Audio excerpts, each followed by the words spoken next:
नमस्कार, welcome back to our channel. चलिए एक पर्सनल सवाल से शुरू करते हैं। जब आप रिटायरमेंट के बारे में सोचते हैं तो आपके दिमाग में कौन सी तस्वीर आती है? शायद एक पीसफुल सुबह अपने स्पाउस के साथ वॉक करते हुए, या दोपहर को आराम से अपनी फेवरेट बुक पढ़ते हुए, या फिर वो इंटरनेशनल ट्रिप जो आपने हमेशा सोचा लेकिन कभी किया नहीं। शायद ये सिर्फ एक ही चीज है, freedom. Freedom from 9 to 5, salary dependency और हर महीने की ईएमआई की टेंशन से छुटकारा। लेकिन अब असली सवाल, क्या आपको पता है कि इस ड्रीम को सच करने के लिए करीब कितने पैसे की जरूरत पड़ेगी? बहुत सारे इंडियंस के लिए ये एक मैजिक नंबर है, करीब 10 करोड़ रुपए। अब सच्चाई सुनिए, जो 50 लाख या 1 करोड़ आज आपको एनफ लगते हैं, वो 30 साल के बाद इन्फ्लेशन के कारण बहुत कम वैल्यू रह जाएगी। 50,000 रुपए हर महीने के आज के एक्सपेंसेस रिटायरमेंट के समय करीब 2 लाख पर मंथ में बदल सकते हैं, सिर्फ 6% एनुअल इन्फ्लेशन पर। तो अगर आप सोचते हैं कि 10 करोड़ रुपए बहुत ज्यादा है, तो असल में ये सिर्फ मिनिमम है एक पीसफुल और इंडिपेंडेंट रिटायरमेंट के लिए। और अगर मैं कहूं कि रिटायरिंग विद 10 करोड़ कोई सपना नहीं, ये सिर्फ एक मैथमेटिकल प्रॉब्लम है, तो घबराइए नहीं। ये वीडियो आपको डराने के लिए नहीं है, बल्कि प्रिपेयर करने के लिए है। और हाँ, इसमें कोई फोमो क्रिएट करने का मकसद नहीं है। गुड न्यूज ये है कि ना तो आपको कोई लॉटरी जीतनी है और ना ही 1 लाख रुपए पर मंथ की सैलरी से शुरुआत करनी है। आपको बस चाहिए एक क्लियर मंथली इन्वेस्टमेंट गोल, लंबे समय तक इन्वेस्टेड रहने की पेशेंस और वो फाइनेंशियल विजडम जो आपको आम मिस्टेक से बचा सके। इस वीडियो में हम डिस्कस करेंगे किस उम्र में कितना इन्वेस्टमेंट करना चाहिए मंथली अपने ड्रीम कॉर्पस को अचीव करने के लिए, कहां इन्वेस्ट करना चाहिए जिससे हमें बेस्ट रिटर्न्स मिल सके, और वो ट्रैप्स जो ज्यादातर लोगों को रिटायरमेंट गोल से भटका देते हैं। तो अपना नोटपैड निकालिए, डिस्ट्रैक्शंस बंद करिए और एंड तक बने रहिए, क्योंकि हो सकता है कि आपके फ्यूचर सेल्फ के लिए ये सबसे इंपॉर्टेंट फाइनेंशियल कॉन्वर्सेशन हो। अगर आप चाहते हैं कि आप 60 की उम्र तक 10 करोड़ का रिटायरमेंट कॉर्पस बनाएं, तो आपको हर महीने कितना पैसा इन्वेस्ट करना पड़ेगा, assuming a modest 12% annual return through equity based investments. अगर आपकी स्टार्टिंग एज 25 है, तो आपको करीब 18,000 रुपए पर मंथ की एसआईपी चाहिए for the next 35 years. Total आप करीब 75,60,000 रुपीज इन्वेस्ट करेंगे और अप्रॉक्सीमेट एस्टिमेटेड कॉर्पस आपका 10 करोड़ के आसपास बन जाएगा। अगर आपकी स्टार्टिंग एज 30 है, यानी कि सिर्फ 5 साल बाद, तो आपकी मंथली एसआईपी अब 18,000 से बढ़ के 33,000 हो जाएगी। इन्वेस्टमेंट ड्यूरेशन आपकी 30 ईयर्स रहेगी। करीब 1 करोड़ 18,80,000 रुपए आप टोटल इन्वेस्ट करेंगे और अप्रॉक्सीमेटली 30 साल बाद, यानी कि रिटायरमेंट पे आपको 10 करोड़ रुपए का कॉर्पस मिल जाएगा।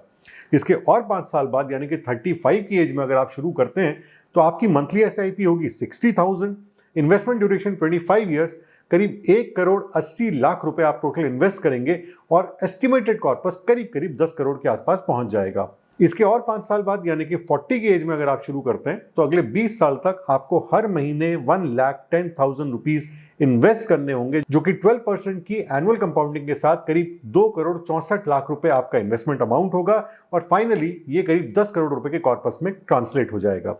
45 की एज में अगर आप शुरू करते हैं, तो 2,10,000 रुपए का आपको मंथली इन्वेस्टमेंट चाहिए 15 साल के लिए, यानी कि आप करीब 3 करोड़ 78 लाख रुपीस जमा करेंगे, जो कि एस्टिमेटेड कॉर्पस 10 करोड़ के आसपास कन्वर्ट हो जाएगा। इस पूरी टेबल में जो एस्टिमेटेड कॉर्पस 10 करोड़ है, इसकी एक्चुअल कैलकुलेशंस जब आप करेंगे तो ये 10-15 लाख ऊपर नीचे हो सकता है, बट हमारा इस टेबल को दिखाने का सिर्फ इतना मकसद है ताकि आप समझ सके कि किस एज पे कितने अमाउंट की हर महीने जरूरत पड़ेगी at a fixed rate of return, ताकि अप्रॉक्सीमेटली 10 करोड़ रुपए का कॉर्पस आप इकट्ठा कर सकें। इस टेबल से यह भी क्लियर है कि 10 करोड़ रुपए का रिटायरमेंट कॉर्पस इकट्ठा करना जितना जल्दी आप शुरू करेंगे तो बिल्कुल भी इम्पॉसिबल या अनइमेजिनेबल नहीं है। ये सारे नंबर्स रियल एसआईपी फॉर्मूला से कैलकुलेट किए गए हैं। जैसे जैसे आप डिले करते हैं, आपका मंथली एसआईपी अमाउंट करीब डबल हो जाता है। इसलिए समय या टाइम आपका सबसे बड़ा एसेट है, जिसे आपको अपनी साइड रखना होगा।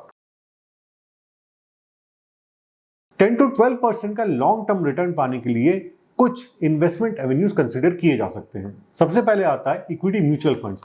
ये बेस्ट है बिगिनर्स के लिए। डाइवर्सिफाइड म्यूचुअल फंड्स में एसआईपी की जा सकती है, जैसे कि flexi cap, large cap, mid cap और ईएलएसएस फॉर टैक्स सेविंग। अगर आपकी रिस्क एपेटाइट थोड़ी ज्यादा है, तो आप स्मॉल कैप्स में भी जा सकते हैं। ऐसे फंड्स चुनिए जिनका 10 साल से ज्यादा का ट्रैक रिकॉर्ड हो और जिनकी एक्सपेंस रेशियो कम हो। डिविडेंड्स को री इन्वेस्ट कीजिए और 10 से 15 साल तक इन्वेस्टेड रहिए, ताकि कंपाउंडिंग पूरी तरीके से काम कर सके। साथ ही साथ जितना जल्दी आप शुरू करेंगे, आपको उस कंपाउंडिंग के लिए उतना ज्यादा टाइम भी मिलेगा। नंबर 2 पे आता है डायरेक्ट इक्विटी। ये एक्सपीरियंस इन्वेस्टर्स के लिए है। ऐसे स्टॉक्स को सिलेक्ट करिए जिनके फंडामेंटल स्ट्रांग हो, फाइनेंशियल स्ट्रांग हो और गवर्नेंस एथिकल हो। डेली ट्रेडिंग से बचिए। स्मॉल और मिड कैप स्टॉक्स में लॉन्ग टर्म कंपाउंडिंग पर फोकस कीजिए। पोर्टफोलियो को अच्छी तरीके से डाइवर्सिफाई करिए। नंबर 3 पे आता है नेशनल पेंशन स्कीम यानी कि एनपीएस। गवर्नमेंट बैक्ड है, लो कॉस्ट रिटायरमेंट प्रोडक्ट जो कि इक्विटी और डेट का मिक्स है, इसमें इन्वेस्ट किया जा सकता है। सेक्शन 80 CCD 1B के तहत 50,000 तक की एक्स्ट्रा टैक्स बेनिफिट भी इससे मिलता है। डिसिप्लिन्ड इन्वेस्टर्स के लिए बहुत ही बढ़िया ऑप्शन है जिनका टारगेट 10 करोड़ से ज्यादा के रिटायरमेंट कॉर्पस को इकट्ठा करना है। फिर नंबर 4 पे आता है पब्लिक प्रोविडेंट फंड यानी कि पीपीएफ और ईपीएफ। सेफ और टैक्स फ्री कंपाउंडिंग के लिए बेस्ट ऑप्शंस है। इंटरेस्ट रेट भी करीब 7.1% के अराउंड रहता है, हालांकि थोड़ा बहुत फ्लक्चुएट करता है। पीपीएफ को कोर इन्वेस्टमेंट ना बनाएं, ये इक्विटी से कम रिटर्न्स देता है और अगर आप इसे कोर इन्वेस्टमेंट बना के चलेंगे तो लॉन्ग टर्म में आप काफी बड़े प्रॉफिट्स को गंवा सकते हैं।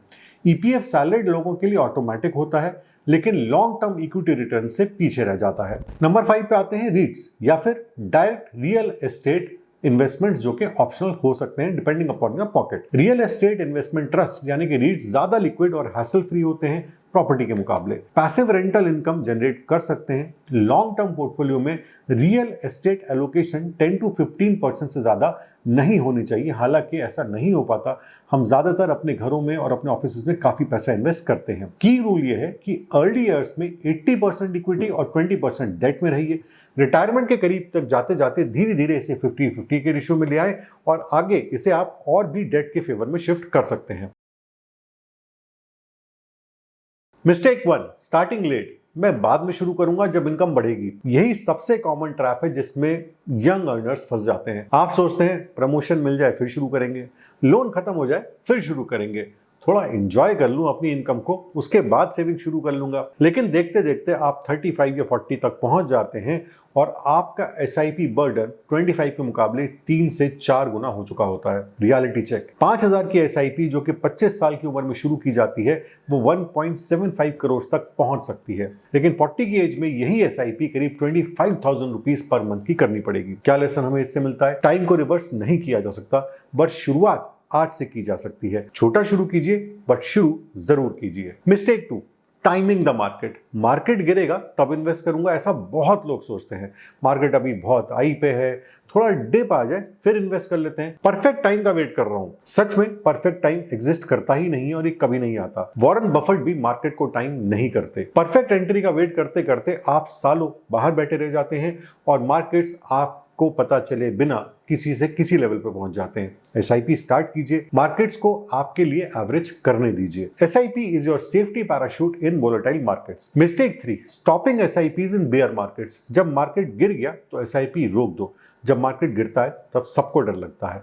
लोग सोचते हैं अभी लॉस हो रहा है, एसआईपी को पॉज कर देते हैं, लेकिन यही समय होता है जब एसआईपी सबसे ज्यादा करनी चाहिए। हिस्टोरिकली भी आपने देखा होगा कि जब भी इन्वेस्टमेंट्स लो मार्केट्स में किए जाते हैं तभी वो सबसे ज्यादा रिटर्न जनरेट करते हैं। लो मार्केट्स में एसआईपी से ज्यादा यूनिट्स मिलती हैं। मार्केट जैसे ही रिकवर करती है वही यूनिट्स मल्टीबैगर बन जाती हैं। 2008 और 2020 में जिन्होंने एसआईपी शुरू करी थी या कंटिन्यू करी थी उन्हें नेक्स्ट फ्यू इयर्स में ही जबरदस्त रिटर्न्स मिले हैं। वोलेटिलिटी आपकी एनिमी नहीं है, आपकी एसेट है अगर आप रेगुलर इन्वेस्टर हैं। Step up your SIPs every year. ये एक हैबिट आपकी रिटायरमेंट एज को 5 से 8 साल तक कम कर सकती है। सिर्फ 10,000 रुपए की एसआईपी से शुरू करके अगर आप हर साल 10% एसआईपी इंक्रीज करेंगे तो 20 साल में आपकी एसआईपी 67,000 रुपीज पर मंथ से भी ज्यादा हो जाएगी और आपकी कॉर्पस फ्लैट एसआईपी के मुकाबले करीब डबल हो जाएगी। जैसे सैलरी हर साल बढ़ती है वैसे ही एसआईपी भी हर साल बढ़ाइए। एसआईपी टॉपअप को ऑटोमेट किया जा सकता है, ये बिल्कुल एफर्टलेस है बट आपके लिए एक फाइनेंशियल गेम चेंजर बन जाएगा। रिटायर होने के लिए अगर आपको 10 करोड़ रुपए चाहिए तो इन 7 स्टेप्स के इजी एक्शन प्लान को फॉलो करिए। नंबर 1, गोल क्लियर करिए। 10 करोड़ बाय एज ऑफ 60। जितना जल्दी हो सके उतना जल्दी शुरू करिए। 1000 पर मंथ भी मैटर करते हैं। नंबर 3, एसआईपी में डिसिप्लिन रखिए, कभी भी स्किप मत होने दीजिए। नंबर 4, इक्विटी म्यूचुअल फंड्स को कोर बनाइए। नंबर 5, हर साल रिव्यू और रीबैलेंस करिए। नंबर 6, बीच में विड्रॉल से बचिए। एफडी वाली मेंटालिटी छोड़कर आप एसआईपीज करिए। और नंबर 7, बस टिके रहिए। कंपाउंडिंग धीरे चलता है लेकिन फिर अचानक से एक टाइम के बाद आपको ये बहुत तेज लगने लगता है। अगर इस वीडियो ने आपकी फाइनेंशियल फ्यूचर को लेकर आपको सिर्फ 1% भी ज्यादा क्लैरिटी दी है तो प्लीज इस वीडियो में लाइक का बटन जरूर दबाइएगा, सब्सक्राइब भी जरूर करिएगा और इस वीडियो को अपने हर फ्रेंड, हर जानने वाले के साथ शेयर करिएगा जिससे आपको लगता है कि उनको भी थोड़ा फायदा हो सकता है, चाहे वो आपके दोस्त हो, भाई बहन हो या आपके पेरेंट्स हो। क्योंकि फ्रीडम प्लान करने के लिए ना तो बहुत जल्दी होती है और ना ही बहुत देर। अपनी पर्सनल फाइनेंस को सिंपल बनाइए, गोल ओरिएंटेड और एवरीडे इंडियंस के लिए ये एक्चुअली डूएबल है। नीचे मुझे कमेंट्स में जरूर बताइएगा कि आपने किस एज में इन्वेस्टमेंट शुरू की थी, आपकी करंट एसआईपी क्या है और आपका एसआईपी गोल क्या है और उसे बढ़ाने के लिए आपको क्या चीज रोक रही है। आपका एक्सपीरियंस किसी और के लिए एक पहला स्टेप बन सकता है जो उनको बहुत हाई लेवल तक इंस्पायर कर सकता है। ध्यान रखिएगा, the secret of getting ahead is getting started. अगर आगे निकलना है तो शुरुआत आज से करनी पड़ेगी। इसी तरह की और फाइनेंशियल मिथ्स को डिकोड करने के लिए हम इस तरह की वीडियोस लाएंगे जहां पे आपकी फाइनेंशियल अंडरस्टैंडिंग और स्ट्रांग होती जाएगी।